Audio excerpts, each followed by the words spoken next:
Well, thanks for the introduction, Mark.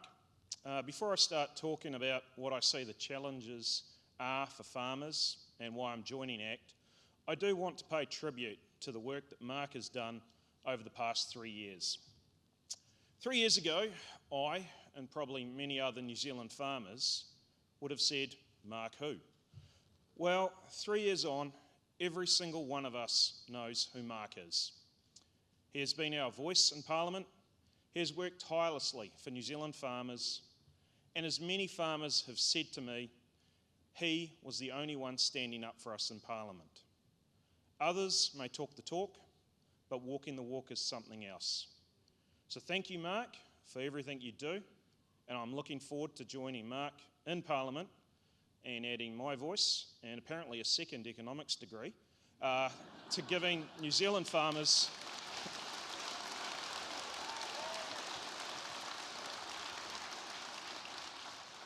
it's a pretty sad state of affairs, isn't it? Giving New Zealand farmers the even stronger voice they deserve. I also want to say a big thank you to the wider ACT team, and that includes everyone here and everyone I've met so far. Thank you for making me feel so welcome and appreciated. Other parties may yet be bigger, but none is as committed to delivering real change for New Zealand. So thank you.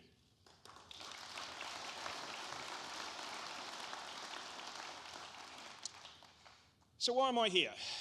What changed my mind from several years ago when David first asked whether I'd considered going into politics? From memory, my answer consisted of around 2 words. They were direct from the Oxford Farmer's Dictionary.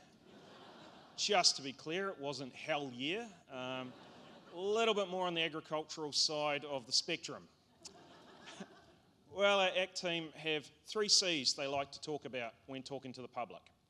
Those are crime, cost of living, and co-governance. Now, those are all 3 parts of my thinking as well. But for me, and I think rural audiences, I'd like to add a 4th C, that being confidence. For 6 years, I was the economic and finance spokesperson for Federated Farmers. And every 6 months, we used to do a farm confidence survey. This measured many individual things, but it was mainly about farmers' overall confidence in the way their country and their sector are heading.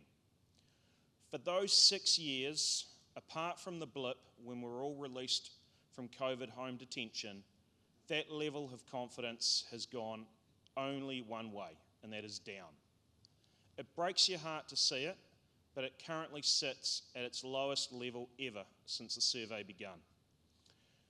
Why is confidence important? Well, farming is often a multi-generational endeavour. I call myself a 3.5 generation farmer. My great-granddad was a lawyer who bought a farm, so hence the half, not a real farmer. Apologies to any lawyers in the audience. We invest for the long term.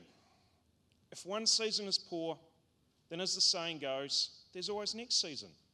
We're the internal optimists, always looking for that improved weather forecast or market price.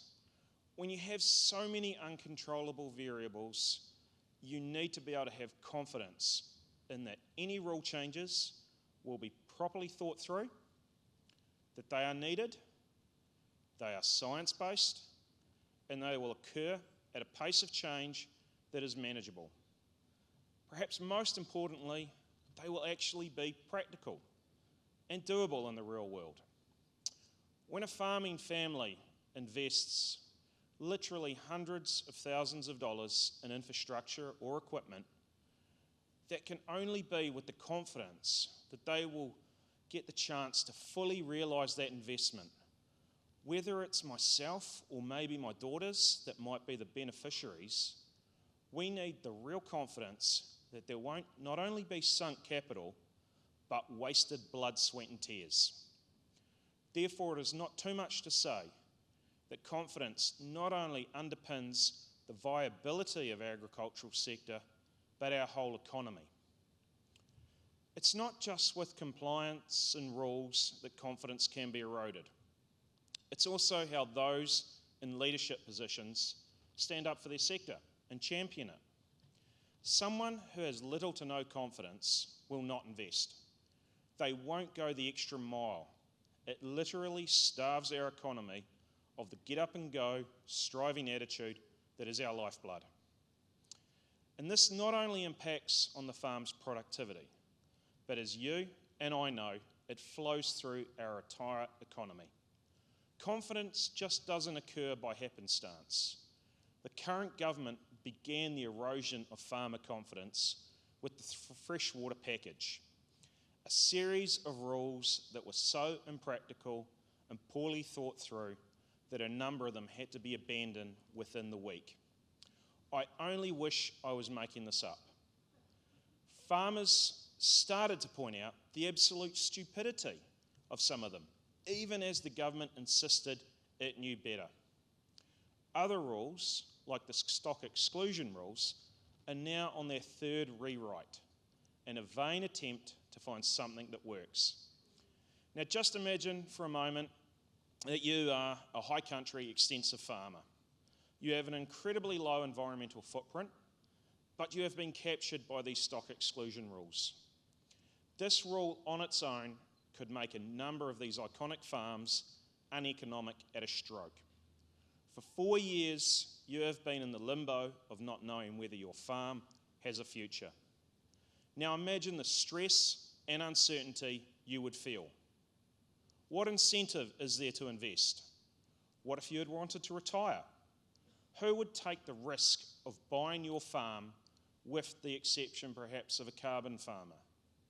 How much of the value of your life's work has now been wiped out? Farmers, all small business people for that matter, deserve a government that respects them and takes the power they have seriously. To just flippantly state, oh well, we will fix that one up, is just not good enough. How can you and I have confidence in a government that reads a report suggesting a global reduction target for methane and then fails to read the report, the part of the report that says, whatever you do, don't use these numbers for national targets, and then goes right ahead and sets those numbers as our national target?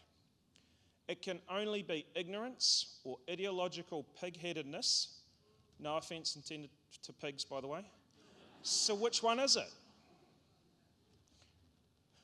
I used to hate giving the media commentary every time the confidence survey came out, because I don't actually want to be negative about my sector. I want to be positive. I want to talk about how fantastic it is, how much opportunity there is available for young people coming into farming, and most of all, because, like ACT itself, farming isn't about commenting or carping, it's about getting stuff done. The very best of real New Zealand values. This negativity doesn't help attract people into our sector, and then that makes things even worse. But we must be realists, and pretending that this lack of confidence doesn't exist is not going to help. So what does that leave? Well, it leaves us rolling up our sleeves and getting stuck in with ACT to enact real change in 2023. Each of us can make a difference and build that confidence back up for our farmers, well, for all New Zealanders for that matter. Every Kiwi that wants to have a bit of courage, take a chance, and take their future into their own hands. To help play a role in improving that confidence for the future of our farmers is one of the good reasons I'm willing to put my hand up for more work. And today, my message to you is simple. Join me, join us, and together we can make a real difference.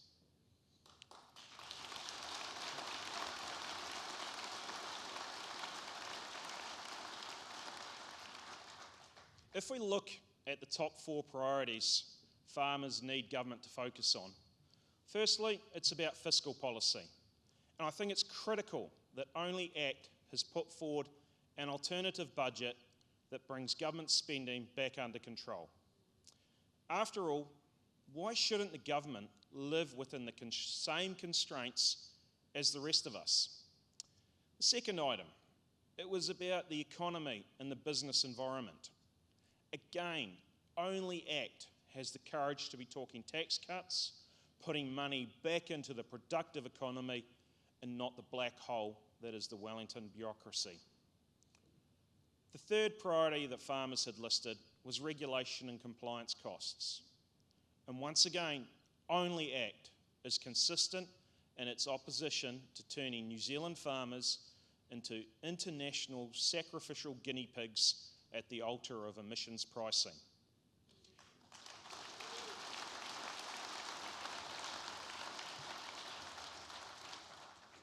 ACT will devolve limit setting to local communities rather than centralised planning, because in spite of all the name calling from some parts of the media, we are deeply concerned with the natural environment.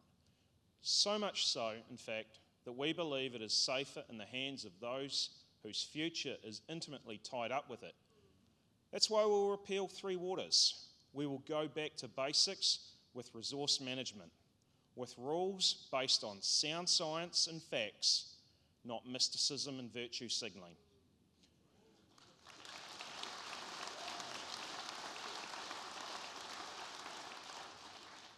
We would replace flawed rules with practical common sense, and finally, we would offer real, tangible support to agriculture and exporters. And that was the fourth point that farmers wanted to see. In the New Zealand Parliament, who has been the consistent champion of agriculture? Well, it has been Mark Cameron and the ACT Party, and often as a lone voice. But that is about to change, I hope.